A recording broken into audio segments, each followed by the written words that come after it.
हाँ जी, आज की जो जजमेंट है वो बेसिकली एक्यूटल्स को लेकर है। आपका जो है एक्यूटल को लेकर पॉइंट जो है वो क्लियर करेगी, क्योंकि एक्यूटल सुप्रीम कोर्ट ने 2 टाइप की बता दी हैं। ऐसा नहीं है कि पहली बार बताई हैं, पहले भी बताई हैं, बट इस केस से आपको ये सीखने को मिलता है कि वो एक्यूटल अगर डिफरेंट-डिफरेंट टाइप की हों, तो उसका अपना क्वालिफ़िकेशन से रिलेटेड जो एग्ज़ाम वगैरह किसी कैंडिडेट ने देना है, तो वहाँ पे क्या प्रभाव पड़ता है? उस एक्यूटल का, ठीक है? तो मतलब उस तरीके से जो है एक्यूटल्स को एक्सप्लेन करा गया है कि जो बंदा बरी होना इम्पोर्टेंट नहीं है कि बरी हो गए हैं क्रिमिनल केस से, ठीक है? बट एक्यूटल जो आपकी ऑर्डर वो जिस कारण से आप बरी करे गए हैं, वो उसको इम्पोर्टेंस दी जा रही है, ठीक है? कि उसके अंदर रीज़न जो है वो क्या लिखा है जुडिशियल ऑफिसर ने कि आपको बरी कर क्यों किया गया है। ठीक है? उसके 2 रीज़न हो सकते हैं, तो उसको जानेंगे आप, ठीक है? थोड़ा फैक्ट्स के साथ भी क्लियर करेंगे। तो पहले ਆਪਾਂ बात करते हैं कि ये केस देखो केस का नाम जो है the state of Madhya Pradesh and others versus Rajkumar Yadav 2026 supreme court, ठीक है? डिवीज़न बेंच का फैसला है, डबल बेंच का। और ये केस वैसे रिलेट करेगा, जो टेक्निकल पॉइंट है बताया गया है इसमें क्लियर किया गया है, जो पूरा मेन फ़ोकस है पूरी जजमेंट का, that is the difference between honourable acquittal and the acquittal on benefit of doubt या नॉन ऑनरेबल ऑनरेबल एक्यूटल बोल सकते हो, ठीक है? तो कहने का मतलब ऑनेबल एक्यूटल और acquittal on benefit of doubt के बीच जो है वो डिफरेंस किया गया है। एक बाइज्जत बरी करना और एक बेनिफिट ऑफ डाउट के बेस पे बरी करना, ठीक है? दोनों डिफरेंट हैं प्रॉपरली। तो जानते हैं कैसे ऑनरेबल सुप्रीम कोर्ट ने ये डिस्टिंक्शन क्लियर किया है। बड़े अच्छे से एग्ज़ाम्पल देके समझाया उन्होंने। Distinction explained by the supreme court, ठीक है? पहले डिस्टिंक्शन समझ लेंगे, फिर उसके बाद आपको फैक्ट्स के अकॉर्डिंग जो है प्रभाव पता चल जाएगा कि वो एग्ज़ाम्स में कैसे हिट हो सकता है। एक बंदा नौकरी लगता-लगता वो कैसे रह सकता है नौकरी लगने से, ठीक है? सिर्फ़ इस पॉइंट के बेसिस पे। तो डिस्टिंक्शन समझेंगे the distinction between an honorable acquittal and the acquittal other than honorable clearly explained by the Supreme Court by a simple example। ठीक है? तो एग्जाम्पल कैसे दी है जी सुप्रीम कोर्ट ने? समझेंगे for example if a person is charged for a committing miss appropriation of money. अगर कोई व्यक्ति मान के चलिए उसके ऊपर चार्ज लगे हैं कि ये प्रॉपर्टी जो पैसे हैं वो गबन कर गया है, ठीक है? मिस अप्रोप्रिएट करे हैं इसने, तो then after trying the accused for the offence अब ट्रायल वगैरह चलाया गया, ठीक है? एंड ट्रायल चलाने के बाद जो है क्या मिलता है कि if the court comes to a clear conclusion that the person has not committed misappropriation, clear conclusion पे पहुंच रही है कोर्ट सबूतों को मद्देनजर रखते हुए कि भाई इसने कोई ऑफेंस कमिट नहीं किया है regarding the misappropriation of money and has not defalcated the money, ठीक है? मतलब इसने कोई मतलब गबन वगैरह नहीं करा है। So it amounts to a clean chit in respect of the offence. इसको आप क्लीन चिट बोल सकते हो, ठीक है? कि कोर्ट ने भई आपको क्लीन चिट दे दी है, क्योंकि सारे एविडेंसेस को देखा, उसमें आपका कोई रोल नज़र नहीं आया, तो फिर इस तरीके से क्लियर एक्यूटल जो है वो दी जा रही है। So it is suggestive of the factum that कि मिसएप्रोप्रिएशन वाज़ नॉट डन। और इस फैसले से ये साबित होता है कि भई आपने मिसएप्रोप्रिएशन नहीं करी। आपके ऊपर जो इल्ज़ाम थे, वो झूठे लगाए गए थे, ठीक है? एक्सेट्रा। एक एक मतलब एक्यूटल इन्होंने समझा दी है जो जिसको सुप्रीम कोर्ट ऑनरेबल एक्यूटल बोल रही है, ठीक है? That is the honourable acquittal. इसमें आप बाइज्जत बरी जो है, वो होएँगे। हाउएवर अभी एग्ज़ाम्पल कंटिन्यू है, दूसरे साइड वाले। However if the court holds that देखो फैसला ये भी आ सकता है बरी होने वाला। If the courts hold that कि charge of misappropriation is not proved on the account of weak prosecution case और वीक एविडेंस। अब प्रोसिक्यूशन जो है उसको प्रूव नहीं करना रहा है, उसका केस जो है वो कमजोर हो रहा है, बट केस बन तो रहा है ना। एविडेंसेस जो है वो वीक है, वो क्लियर कट नहीं है, and therefore it is not possible to conclusively record finding about the commission of the offense, the acquittal which may follow in such circumstances cannot be said to be an honorable acquittal। अब इन week evidences की वजह से court इस नतीजे पे नहीं पहुँच सकती कि उसको क्रिमिनल को जो है एक्यूज़्ड को सज़ा सुना सके, ठीक है? सज़ा सुनाई जा सके, क्योंकि एविडेंसेस वीक हैं, प्रोसिक्यूशन का केस कमज़ोर है। तो यहाँ पे अगर हम एविडेंस का रूल देखते हैं भारतीय साक्ष्य अधिनियम का रूल देखते हैं, तो स्टैंडर्ड ऑफ एविडेंस माँगा जाता है beyond reasonable doubt in the criminal cases, तो जाके कहीं कन्विक्शन होती है। तो यहाँ पे बेनिफिट ऑफ डाउट किसको दिया जाएगा? एक्यूज़्ड पर्सन को, और बेनिफिट ऑफ डाउट देके बरी कर दिया जाएगा कि भाई इसने मिसएप्रोप्रिएशन नहीं करी है।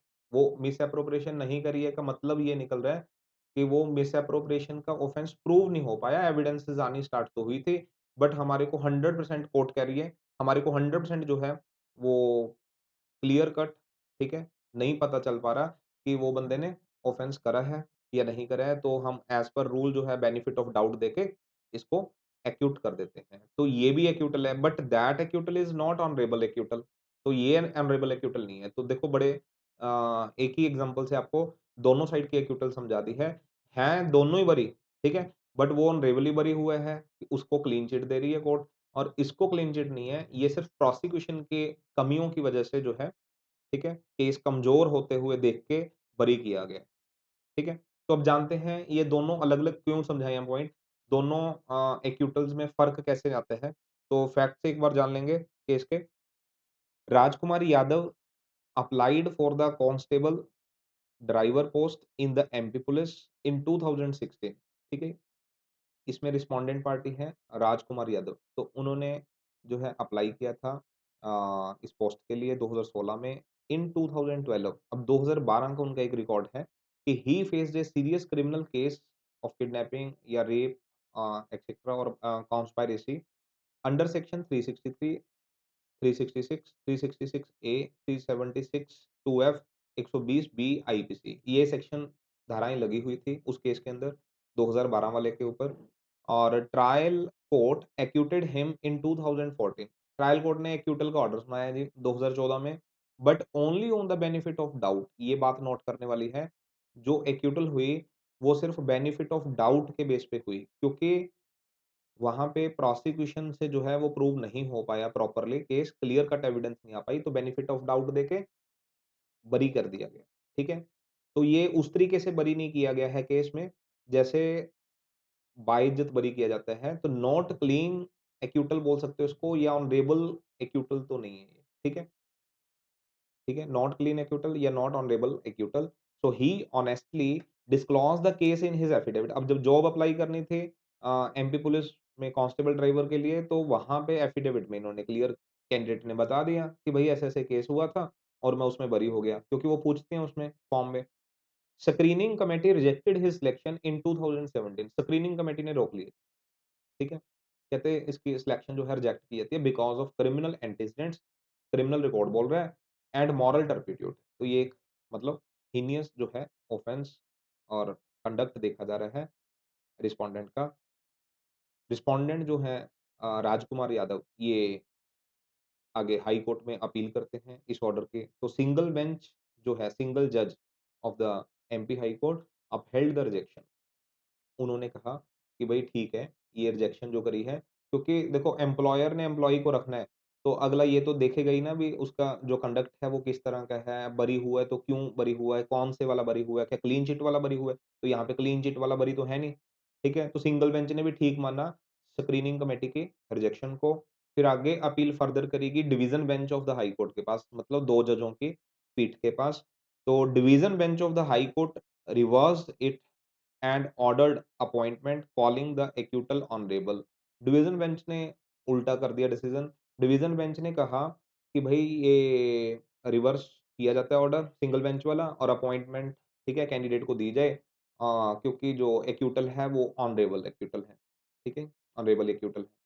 अब यहाँ पे सुप्रीम कोर्ट में जो है आपको पार्टी दिखेगी स्टेट ऑफ मध्य प्रदेश, ठीक है? वर्सेस राजकुमार यादव। तो ये एसएलपी के थ्रू जो है वो सुप्रीम कोर्ट में अपील लगाई गई है। फर्स्ट पॉइंट सुप्रीम कोर्ट ने हेल्ड किया कि benefit of doubt acquittal is not honourable acquittal. सबसे बड़ी जो गड़बड़ करी है division bench of high court ने, वो क्या है कि वो ऑनरेबल एक्यूटल बोल रहे हैं, उसके बेस पे ये रिवर्स कर रहे हैं ऑर्डर, ये गलत है। ठीक है? तो बेनिफिट ऑफ डाउट वाली जो एक्यूटल होती है ना, वो बाइज्जत बरी से अलग हैं, वो बायज्जत बरी में हम कवर नहीं करते। तो सुप्रीम कोर्ट क्लियरली सेड कि honourable acquittal and benefit of doubt are completely different. Benefit of doubt means charges were not approved beyond the reasonable doubt, ठीक है? It is a technical acquittal not a clean chit. तो beyond reasonable doubt का मतलब है 100%। 100% case prove नहीं हो पाया, इस वजह से बेनिफिट ऑफ डाउट देके हमने बरी कर दिया। तो ये एक टेक्निकल एक्यूटल है, ना कि एक क्लीन चिट के बराबर है। ठीक है? दूसरा पॉइंट सुप्रीम कोर्ट की तरफ से, police force is a discipline force. अब डिसिप्लिन वाला काम होता है, ठीक है, पुलिस का। तो ये भी रीजनिंग दी है कि for police jobs even after acquittal the employer जो है, जैसे स्क्रीनिंग कमेटी थी इस केस में, employer can look at the nature of offence, अगला देख सकते हैं किस टाइप का ऑफेंस कर रखा है, हीनियस है या नॉन हीनियस है, एंड रिजेक्ट द कैंडिडेट, ठीक है जी? और रिजेक्ट करने का उनके पास हक है। So the committee has wide power to decide the suitability. तो भाई कमिटी अपने बेसिस पे चेक कर सकती है, क्योंकि एक्यूटल जो है वो तो, ठीक है, यहाँ पे क्लीन चिट वाली नहीं मिल रही। और थर्ड पॉइंट बताया कि हाई कोर्ट वाज़ रॉन्ग, ठीक है? हाई कोर्ट ने जो डिवीज़न बेंच ने फैसला करा वो गलत है। Division bench had no right to interfere and force the police to appoint him, ठीक है? तो मतलब फोर्सली ऑर्डर नहीं कर सकते ऐसे, ठीक है, division bench. Screening committees decision was correct and legal. Screening committee जो काम कर रही है वो ठीक है, एज पर द ये एक्यूटल देखते हुए जो बेनिफिट ऑफ डाउट वाली है। तो मतलब आप समझिए यहाँ पे एक कैंडिडेट का जो है वो रिजेक्शन जो है वो रुक जाता है after the supreme court judgment. तो फाइनल रिजल्ट क्या निकल रहा है इस केस का कि supreme court satisfied the high court order and appeal allowed, ठीक है? हाई कोर्ट का ऑर्डर रिजेक्ट करते हुए अपील को अलाउ किया गया, स्टेट ऑफ एमपी ने जो फाइल करी थी। और Rajkumar Yadav's candidature remains rejected, उसको रिजेक्ट माना जाएगा, क्योंकि हाई कोर्ट के डिवीजन बेंच के ऑर्डर को, ठीक है, सेटिस्फाइड कर दिया गया है। So he can not join MP police. तो ये मतलब आप प्रभाव जानिए, देखिए एक जज ने जब बरी किया है कि वो बरी किस ग्राउंड पे करता है, तो ये बात इम्पोर्टेंट है, क्योंकि वो फ्यूचर में इस तरीके से नुकसान जो है पहुँचा सकती है। क्लियर जी? तो ये डिवीजन बेंच का ऑर्डर है। ठीक है जी। आपको समझ आ गया होगा मेरे ख्याल से difference between honourable acquittal and acquittal on benefit of doubt, ठीक है? काफ़ी ज़मीन-आसमान का फ़र्क है। अगर यहीं पे एक्यूटल ऑनरेबल वाली होती, तो फिर कैंडिडेट का जो, ठीक है, मतलब कैंडिडेट है उसकी कैंसल नहीं होने वाली थी। क्लियर जी? फिर उसकी नौकरी पक्की थी।